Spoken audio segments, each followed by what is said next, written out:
Five, four, three, two, one. Woo! What is up? Good afternoon. Happy Thursday. In the A-Tex, it is January 19th here in 2023.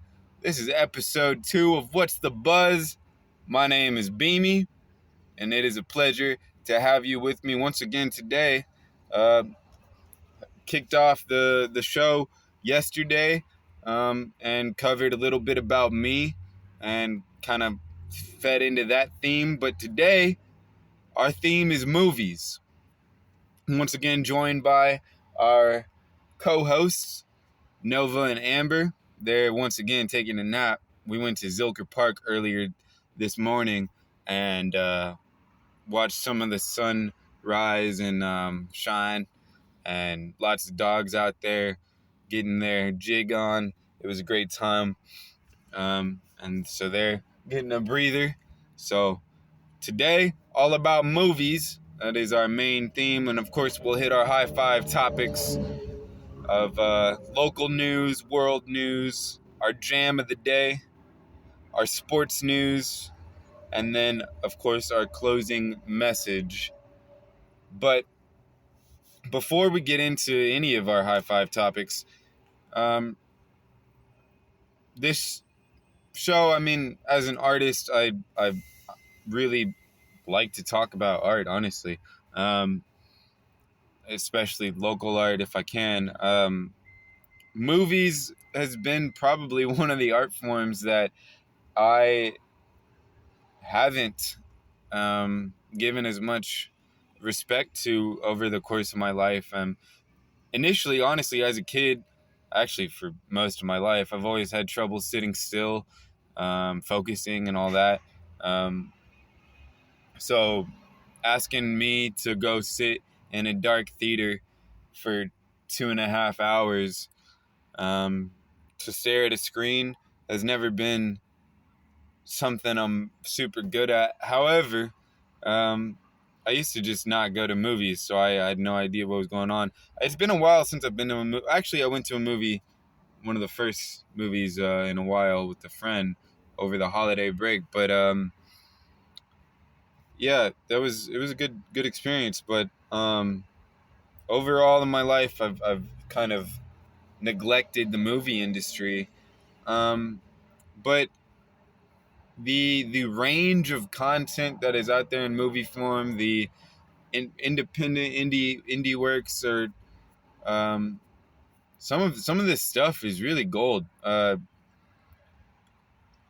You of course you have the blockbusters, the superhero movies, the ones that blow up, Avatar, all that. James Cameron, of course, continuously becoming richer down there in New Zealand. But yeah, I've gained a newfound appreciation for the movie industry and what it can be, and what it is and what it has been and how it's evolved, and it's storytelling. I love storytelling, and movies are one of the coolest ways to filmmaking to do that. So I don't know. If I want to name like some of my favorite movies, one of the more heartfelt, good-natured movies that I really enjoyed was Shia LaBeouf's Peanut Butter Falcon, or Peanut Butter Falcon Boy, or whatever it was called. Just a great film. Zach in that film, he won an award for his role. Just a tremendous job. Shia is always, giving it his all. Yeah, well, I'm really intrigued by Shia's latest casting in Francis Ford Coppola's, baby that he's been wanting to do forever, and self-funding Megalopolis, which should be really interesting. I think movies are also an interesting, expression of real life, of society, more than people give it credit for. A lot of these films, especially, I don't know, you look back on being born in 95 myself, like the late 90s, early 2000s movies for kids and the animation and stuff. Titan AE, Atlantis, Treasure Planet, El Dorado. A lot of these kind of fantastical space themed, um, sort of history themed movies are really, really interesting for, the time that they came out, the millennial youth, um, and the subject matter and the kind of ideas that they touch on. It's kind of the whole, not that space has ever been out of uh, popularity or out of the movie vibe, but it's interesting how many kind of or I guess apocalyptical um, space movies have been out in recent years. Interstellar, Annihilation, I believe it was called. Um, yeah, I didn't even see a lot of them, but um, going beyond our world, and a lot of times beyond our world that we've ruined, or that that is no longer habitable, seems to be something that Hollywood loves to do, loves to show us. So take that as you will. Yeah, it's a beautiful day here in Austin. Sun is shining. The skies are sort of starting to clear up. There's little space weather news for you here. There's NOAA forecasters say there's about a 50% chance of M-class flares today and a 15% chance of X-class flares today from the sun, likely due to a very large sunspot that is Earth directed. So if there is any flares, it's likely that it'll be Earth directed, which we haven't had. You know, it's been interesting. There's been quite a few big flares on the far side of the sun, and on kind of going left and right of the Earth. But it's been a bit since we've had a direct hit from a super flare, or from any flare. But I think, we're in solar cycle 25, getting closer and closer to solar maximum, which they predict is going to be in July of 2024. They moved that up. It used to be in 2025. But yeah, our sun is very active. There's multiple sunspots on the Earth-facing disk, and continued flaring and CMEs and stuff coming off of the far side as it turns our way. So we'll keep an eye on that, and see how that continues to impact our planet, as our magnetic field continues to weaken more and more and our poles continue to shift. So we'll go ahead and jump into our local news today. Yeah, I'm trying to think if there's any movies about. Well, there's movies about the sun. I'm sure there's tons out there. But also the sun and the reality of the impact that the sun has on our planet and on our consciousness, on our psyche, on our heart health, on obviously plants and vegetation and animals, and our magnetic field. It's not just Earth, it's Mercury, Venus, Mars. It's every planet in our solar system that orbits around our sun and is impacted by each and every vibration that it gives out. So yeah, it's the life giver. It's exciting stuff, I think. But yeah, we'll go ahead and jump into the local news today.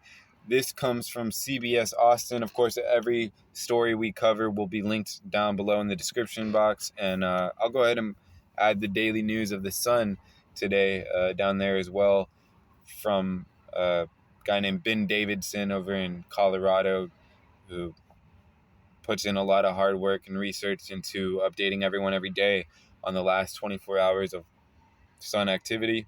And so I'll go ahead and link that down below if you're curious on what I'm saying and you don't quite know what I'm talking about. It's great content there. So our local news, like I said, comes from CBS Austin today. Headline: Documentary movie detailing power grid shown at Texas Capitol. I believe it took place on Wednesday. A documentary narrated by Dennis Quaid, who was supposed to attend the showing, but he was reportedly not seen. So I don't know. I guess they're saying he could have been in the shadows lurking. Who knows?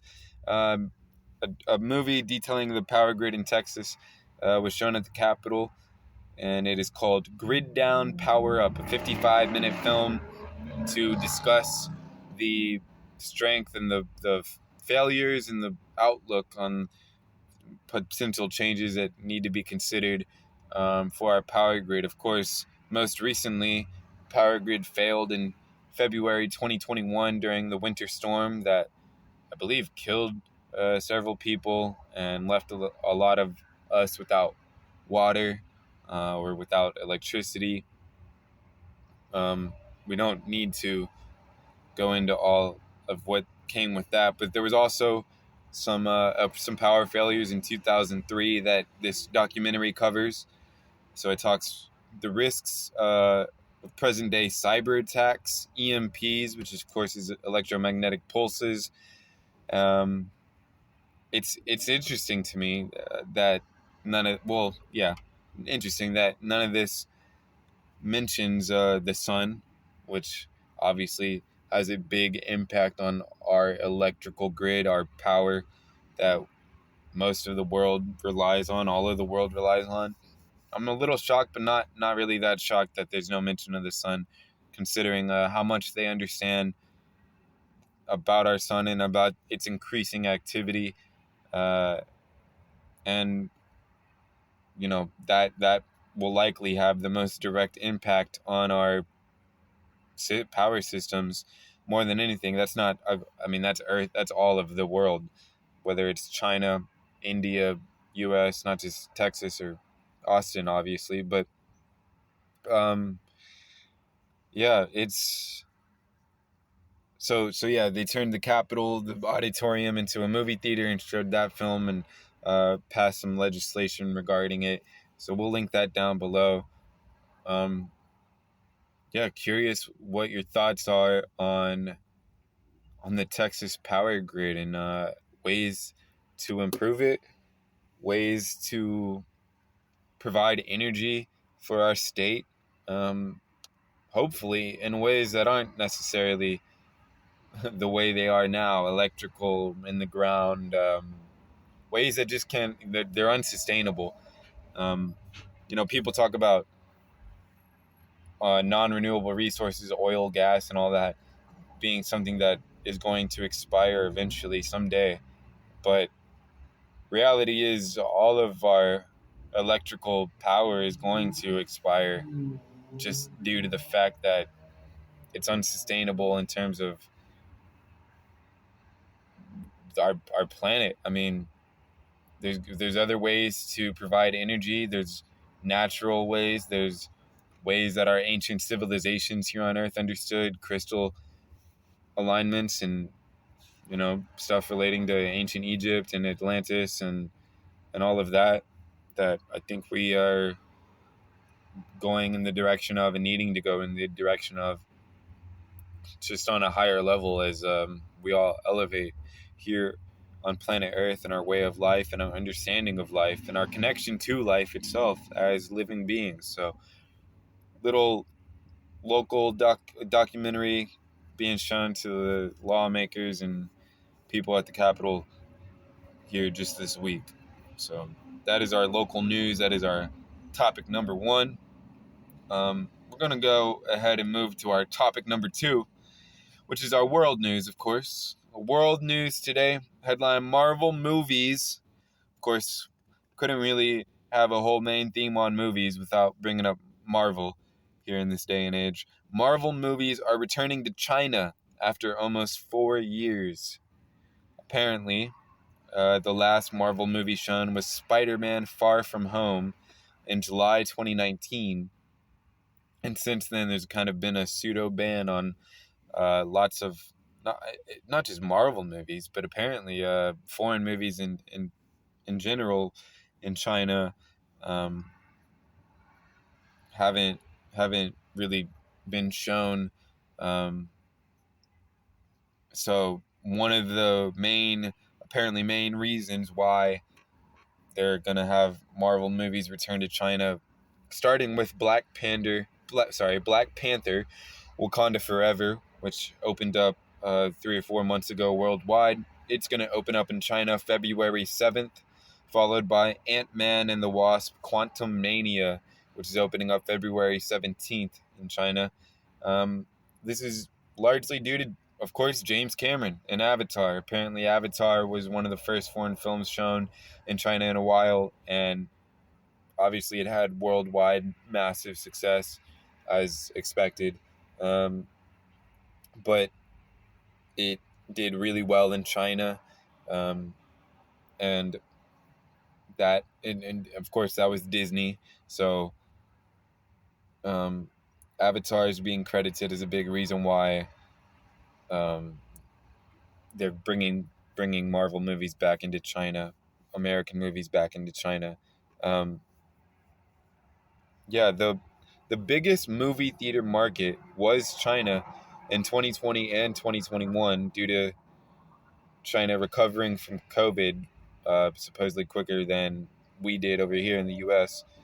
But it switched back in 2022 to the U.S. being the number one movie market in the world after China's zero COVID lockdown returned last year.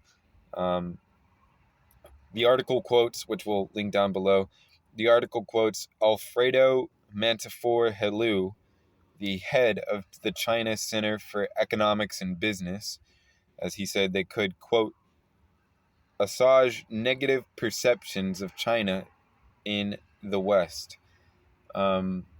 It's interesting. Alfredo Mantefor Helou, can't help but wonder if this is a real dude or one of them AI robots that they have leading over there in China. For those who don't know, it's crazy to me that this was like, I don't know, I think in 2021, uh, there was a news reporter in China. Well, I'm sure there's plenty um, that gave the news every day to the viewers, and it was revealed weeks later after they had done it that at some point they had replaced that same exact real life person news anchor with a AI robot version of that person. So the human or whatever was no longer giving you the news. It was a robot synthetic version of that person, and they didn't tell anyone. Um, as I mean, that was apparently in the initial stages of that. So who knows how much of that has continued in China and elsewhere. I mean, obviously here too, we are closely connected in partnership with a lot of China and Chinese technology and vice versa. And yeah, so hey, you never know who's really behind that camera or behind that microphone. So Alfredo Mentafar Helou, the head of China Center for Economics and Business, is excited about the fact that the movie industry with Marvel coming back is going to positively affect the perception about China in the West. So China, go get your Marvel fix, I guess. Marvel, man, there's so many things that could be a whole show on itself in terms of the movie industry. It's crazy that it's reached the point that this younger generation now doesn't I think a lot of kids don't even know that Marvel is a comic book company. They think of them as a movie industry, movie company, and yeah, I mean they also think of these actors as superheroes, and obviously these actors are loving that, especially Thor and Chris Hemsworth, and the other Chris, Star Lord. They're really getting a kick out of their superhero time. But I'm curious what your thoughts are. Has superhero movies has Marvel especially sort of saturated the movie market? I remember growing up, The Dark Knight, Batman Begins, the early Spider-Man movies with Tobey Maguire, the Superman movies, even the early ones with Henry Cavill, um, and just knowing like, oh, Christian Bale is playing Batman now, and it used to, Michael Keaton got his turn, and all who Christopher Reeves, used to be Superman. Now it's Henry Cavill. Now it's someone else, and now Batman is latest one, Robert Pattinson, and all that stuff. But those were the big superheroes. Those were the successful comics. You didn't have to be a comic book fan or a superhero fan to know Spider-Man, to know Batman, Superman. It seemed like there was a kind of a select few major superheroes that got their movies and that got their cast, and then evolved and got recreated for a new generation, which was always pretty interesting to me. But man, it's reached a point where outside of those big three or four superheroes, whoever is who the actor that plays the character or the superhero, like Paul Rudd as Ant-Man, or obviously Robert Downey Jr. as Iron Man, it's almost as if they're Ant-Man, they are Iron Man, and it's kind of a shame to me because and maybe it'll play out. Maybe 20 years from now, the Iron Man's gonna get recast, which is hard to imagine, but anything is possible. I think that the movie industry, this is just my opinion, the movie industry and superhero movies as a whole would have continued to be much better off if Iron Man was a standalone film, never had any sequels, and Marvel didn't make any movies out of superheroes after that. Obviously, they would have not made as much money, and that's what it's all about. At the end of the day, is movies. I mean, is money. Movies are made to make money, especially in Hollywood and in these big box offices. But I think Iron Man, when I saw that for the first time, even now you go back and watch it, it's a great film. It's really well done. It's relatable to real life. It's obviously Robert Downey Jr. had a personal connection with Tony Stark and that whole process of becoming that character, and what was going on in his life. And to me, it didn't need more. It didn't need Thor. It didn't need Avengers. It didn't need any of that. And after that, it became a show. It became a spectacle. And then it honestly has become not even a show or a spectacle, but they're cranking out these movies so fast and so often, and so many different little sub characters and subplots and multiverses, and then team movies and all that. That I don't know. I think the writing and the art and the actual storytelling and filmmaking has gone to the wayside, um, for content. And with all these streaming services and all these partnerships and deals between these giant corporations, it's not about the quality; it's about the it's pushing them out. And well, they're definitely profiting, and people are definitely going to see it. So there's that. But yeah, that's the world news.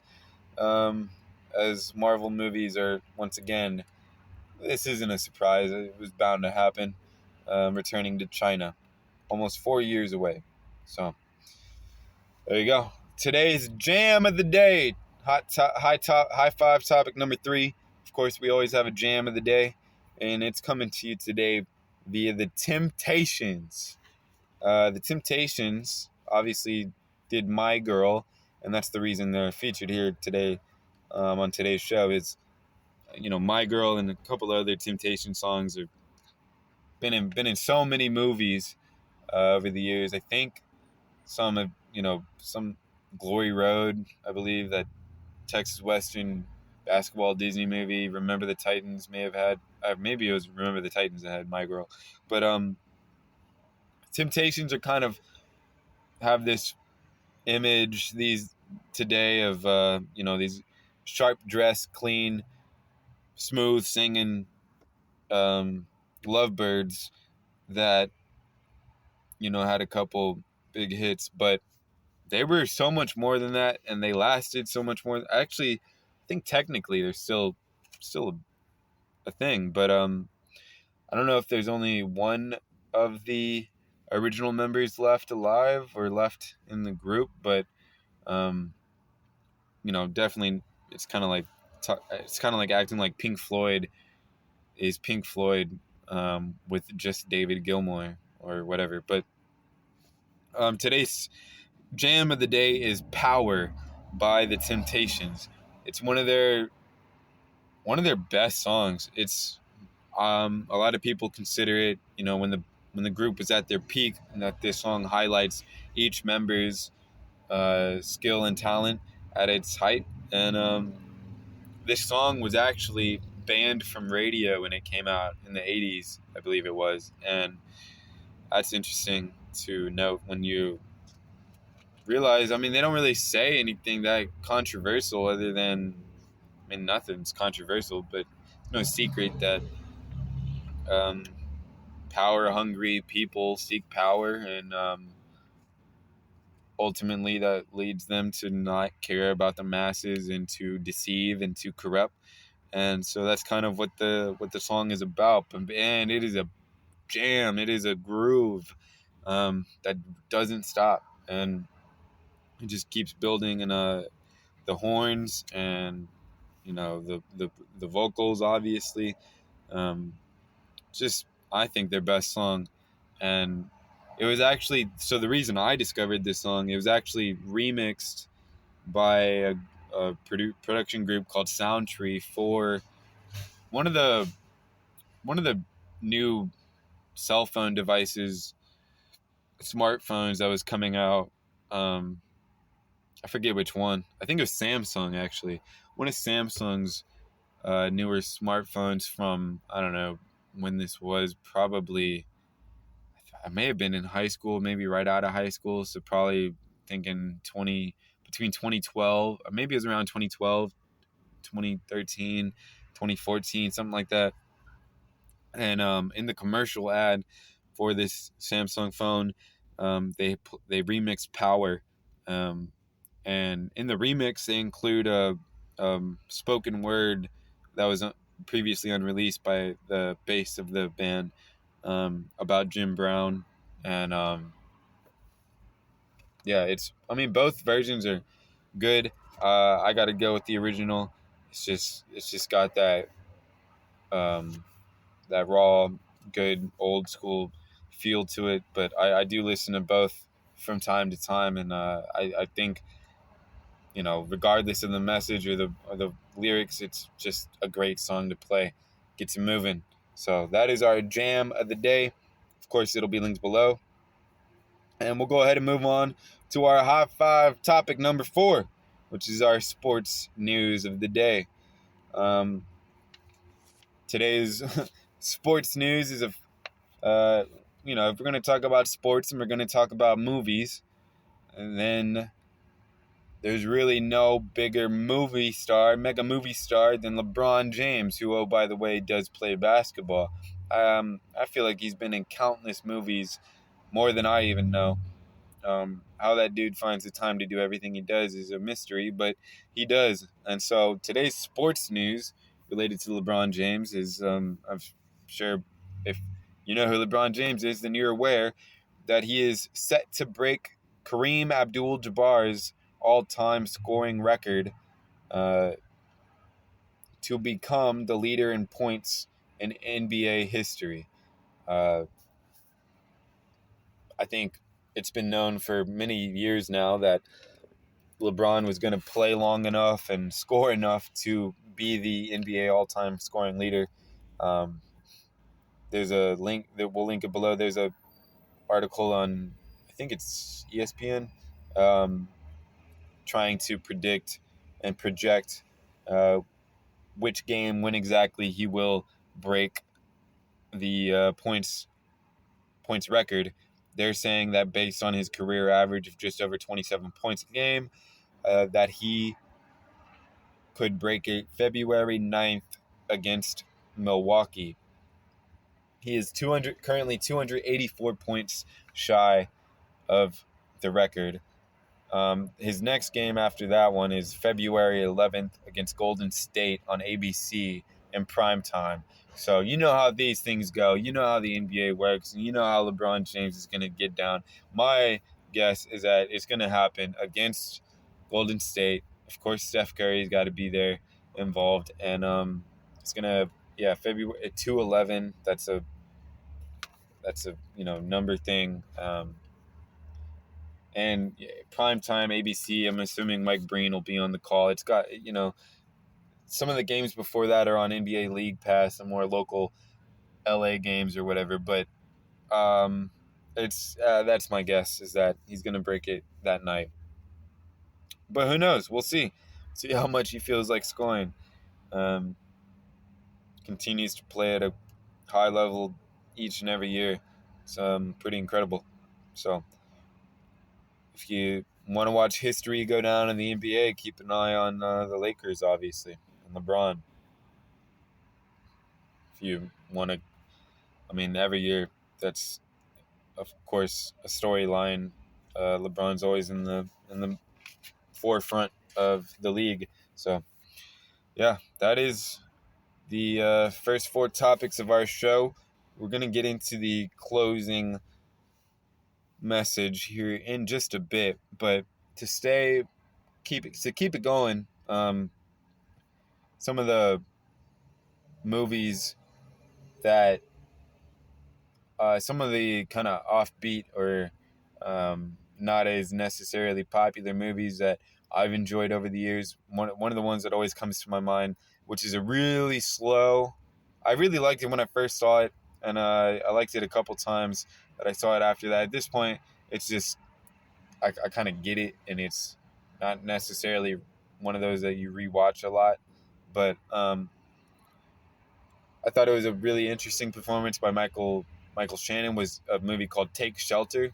I actually have believe a cousin on some family side that helped do the lighting for that movie, but I believe or the editing or something. But Take Shelter is a movie with Michael Shannon where he's a guy who keeps having these dreams and these visions of storms and bad weather and tornadoes, and so he starts preparing for the end of the world. He feels like there's a storm coming that's gonna take out everyone, and so he starts preparing a bomb shelter and stocking up on food and stuff. And it's really dramatic and slow but intense, and Jessica Chastain is in it. Of course, they just reunited for a biopic, but yeah, so it's kind of like that. It's sort of a commentary on whether the concept of, is he crazy, is he mentally insane, or is he the only one that's paying attention, and is he, is this happening to him for a reason, and is he right on? And it's the family dramatic of family dynamics of him, his wife thinking he's crazy, him trying to be a father to his daughter, and his wife thinking he's losing it, and his friend and his work and his whole life kind of blowing up in front of him, which honestly is something I can relate to in terms of kind of going down the wrong rabbit hole or the wrong way of thinking consistently, to the point that people start kind of questioning whether you're all right and all that. So um, that's one of those more off to the side films. Trying to think of what else I've seen lately, but or overall, really, it's been a while. One of the things that I ended up really enjoying, which I didn't think I would as much as I did, was going to watch movies by myself at the theater. I remember several years ago, I went and I think I had waited for friends to see, I believe it was It Chapter 2, the second Pennywise movie, the most recent one. And I think I was supposed to go with a friend, and it just never, he kept kind of flaking out or whatever. And I was like, you know what, I'm just going to go see this movie. If I want to see a movie, I can just go see the movie. So I did. And man, I had such a great time. It was almost an empty theater. Just sitting there by myself, uh, watching this movie. I was so entertained. I had such a good time. As the credits were rolling, I looked up what else was showing, and I bought tickets to the next theater over. Um, right after that movie ended, they were showing, what was it? Scary Stories to Tell in the Dark by Guillermo del Toro, who was also, I believe, at least spent time in Austin. His daughter went to school, either here or in San Antonio. I can't remember. But yeah, that was a interesting, kind of more kid based than I expected. But I guess it was a kid's book. But yeah, I had such a great time going to the movies by myself that I went and saw two straight. And people have been like, you could have just walked over to the next theater. I was like, yeah, I know, I could have cheated and just stayed and gone to the next film. But hey, I was happy to be there, and I wanted to give them. I wanted to be there, in the right way, and go give my appreciation for the theater. So I did, and I enjoyed it all over again. And I think after that day, I went and saw, I don't know, like 3 or 4 more movies in the next, couple months by myself, and just really enjoyed it. I should do that again. It's been a while, but once I have the money and the time, I'm probably go out there and do that again. I've been hearing a lot about some movie coming up called Cocaine Bear. I have no idea what that is. I haven't seen anything on it. I've just heard people talk about it. Apparently, it's one of those kind of, it's dumb. You release your concept on reality to go watch that, kind of like a snakes on a plane type of vibe. Apparently, it's about a bear who eats a bunch of cocaine and goes on a rampage, which is apparently based on a true story, except the bear that ingested all the cocaine died. He didn't go on a rampage, but this bear goes on a rampage before dying, I guess in the movie coming up. So if you're into those kind of films, get ready for that. Yeah, so here we are. It's shaping out to be just another beautiful day. I know it's supposed to get colder this weekend. So we'll have one more show tomorrow. Um, we'll let you know the theme on that tomorrow, so you'll have to be sure to tune in. But tomorrow, I don't know if it's tomorrow or the next day. I think a little bit more of a cold front's supposed to blow in, get a little bit chillier, but there might be some rain chances on Friday or Saturday. But we'll see. I will be having a busy weekend myself that I'm really excited for. Of course, I didn't really mention this in the first episode, but maybe I should have, since it was getting to know me. But you can follow me on Instagram at Beamy Music. You can find me on YouTube at Beamy Music is my channel. My website is beamy.earth. And I have 2 new singles coming out on Saturday at midnight. on all platforms. IDKU and C2C are my two upcoming songs. You can, of course, find that on my website, on Apple Music. Apple Music still has me under Steven Strong if you use that, but everything else is Beamy, Beami, and I'm excited to drop those two songs and yeah, make the most out of this weekend. So, my closing message for you today, in regards to movies, I want to encourage everyone out there to make your life the best movie that you've ever seen. As exciting as it is to be excited about your favorite, actor, your favorite star, being in your favorite movie upcoming or whatever, following these superheroes and Marvel or whatever it may be, um, make your life the best movie you've ever seen. Be the best screenwriter, screenplay. Be the best director. Be the best filmmaker that's ever existed in your own life. I think I kind of touched on this earlier, but I think we take for granted and kind of buy into the sitting in a theater, sitting on a couch, watching a film and detaching ourselves from our own lives and from reality. But we need to be mindful of the fact that a lot of what we see in media, especially in movies, is really, really, really based on real life, maybe even more than it seems. Um, and one of my biggest, feelings about that is when it comes to a movie like Avatar. I mean, man, it's making billions and billions and billions of dollars. James Cameron is already a billionaire, but you know, even you can take James Cameron alone by himself. Look at what the stuff he's made. Obviously, Titanic was huge, and that was a real event. But even like you look at Terminator, and it's a battle between humanity and robots, and Arnold Schwarzenegger's character, I believe, comes from the year 2025, and this was in the 80s.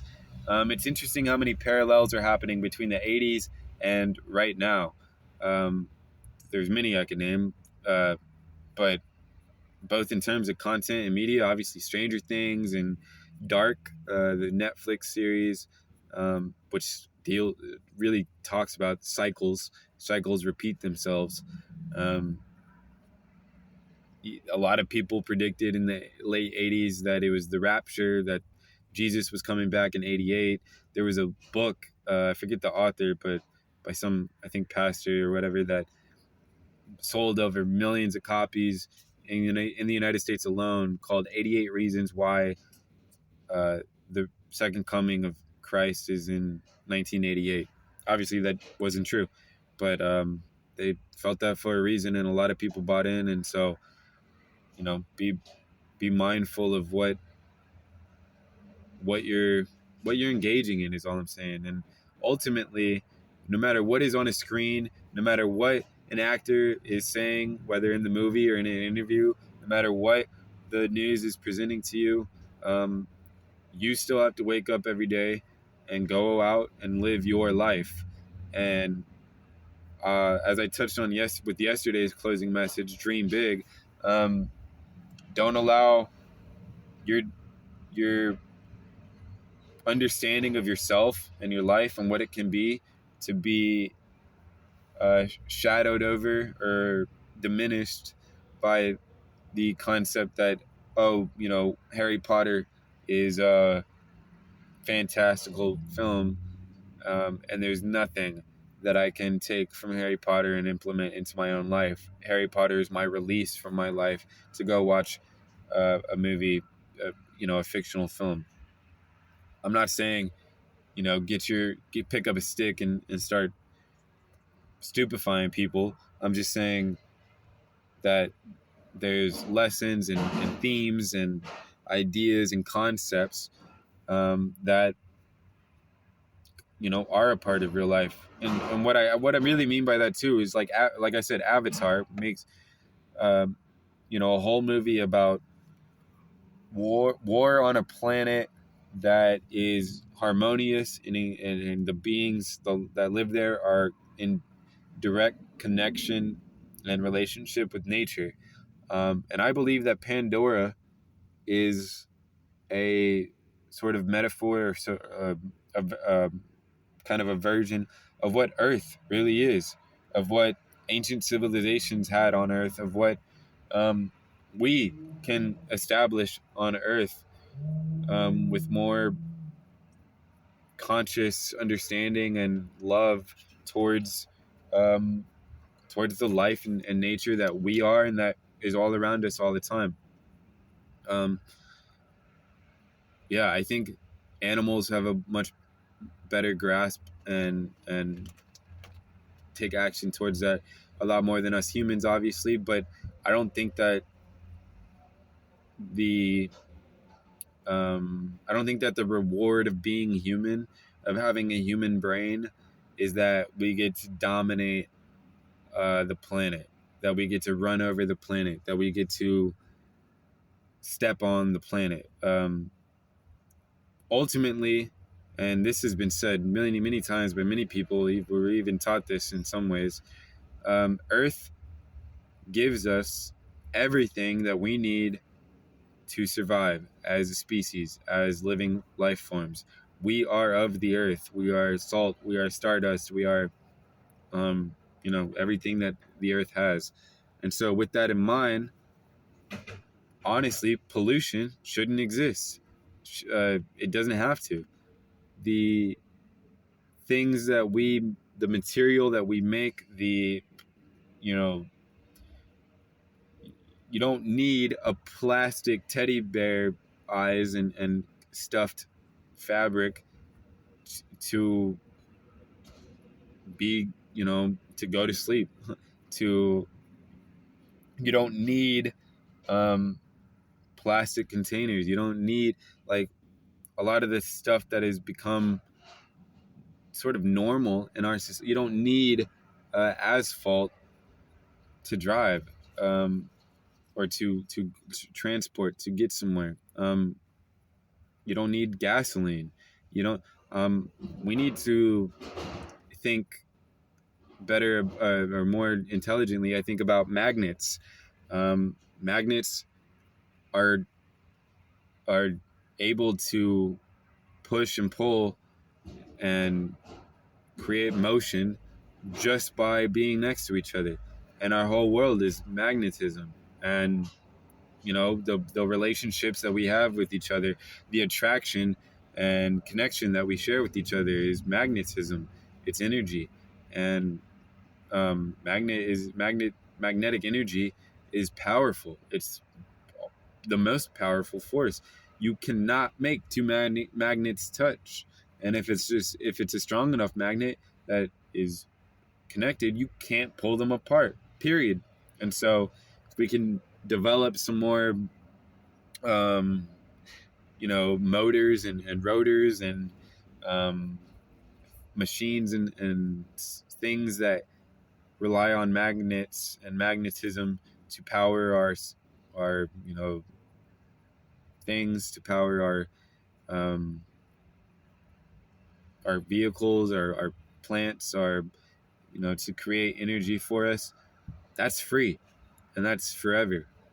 Um, and yeah, that's I think a direction we need to go in, and I think we are going in that direction more and more as people kind of step outside of and away from what the big boss man on top of your corporation or your government or your country tells you is how to perceive reality.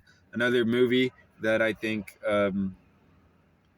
was came out at a time that was very intentional and had a very intentional subject matter is Shrek.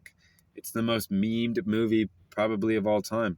It's like the SpongeBob of movies, um, but that the opening of Shrek is, I think, a sort of a representation of real life, of the movie begins with all of the magic being taken out of the land, um, all of the fairy tales getting imprisoned, uh, and the characters being locked up and not allowed to continue their magic. What do you think the Crusades were, and what do you think has been happening on our planet over years and years and years of time, um, from native populations who had a great connection with spirit and valued nature every day, who had sun rituals and ceremonies to show their gratitude for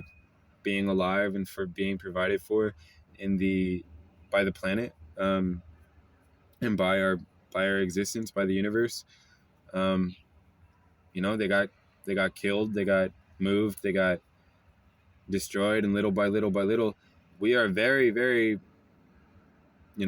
far into the escalation and the enslavement of not just the people who were here before us, but ourselves as well. We've all kind of been subjected to that and allowed it to be what we understand as reality. But when you really look at society and civilization and all that, um, it's just a speck not even a speck of dust in the landscape of our planet's history and of our species history, um, and everything that we have done as a species and as a society and civilization, is just leading us toward unsustainability. That's why they say every great empire falls, and who knows, America maybe uh, has led itself in a spot, in a direction that was never going to last. And I think they know that. I think we know that, and I think that it's less about that and more about how we come out of that, our reaction to that, our choices from that, and what lessons we take from our past, from our ancestors, from our choices over time, and where we go from there. It's a bit of a long closing message, but obviously there's a lot of layers to it. So the point is, enjoy movies. Go out there, enjoy art. It's a way to expand ourselves. Honestly, it's a reflection of ourselves. I think his name's James McAvoy. He played Mr. Tumnus in Chronicles of Narnia. He was in Split. He played Professor X in the X-Men movies. He's been in so many different things. There's so many different characters. He's a wonderfully talented guy, and he really made me think differently about acting and about the art form of filmmaking, because in an interview where I think it was with GQ or whatever, we were talking about a lot of his characters. He was talking about the need to represent and portray every facet of life, of being, on the screen. And I've never thought of it that way, but that means the good, the bad, the ugly, the beautiful, the nasty. There's movies probably that he was in and others have been that I'm not interested in seeing, that I don't need to see to experience. But someone out there may. So it may help someone. It may change someone. It may just make someone think differently. And if that is what any form of art can achieve, then yeah, it should all be out there. And there's like I've always said, there's good and bad to everything. There's light and dark to everything, and ultimately, all of it is of the light, and all of it is a reflection of ourselves and our thoughts and our behaviors, and it all exists because of all of us as a collective. So each individual deserves that to be shown to themselves, which I really really appreciate his words on that. So, yeah, that's about it for our show today. That was I appreciate you joining us here on What's the Buzz. Once again, I am Beamy. You can find me at Beamy Music on Insta. My website, beamy.earth. And we'll catch you tomorrow for the 20th. It is going to be a wonderful Friday. TGIF coming up. Thank you for tuning in today, and we'll catch you next time here on What's the Buzz. Peace, love, and light. Good night.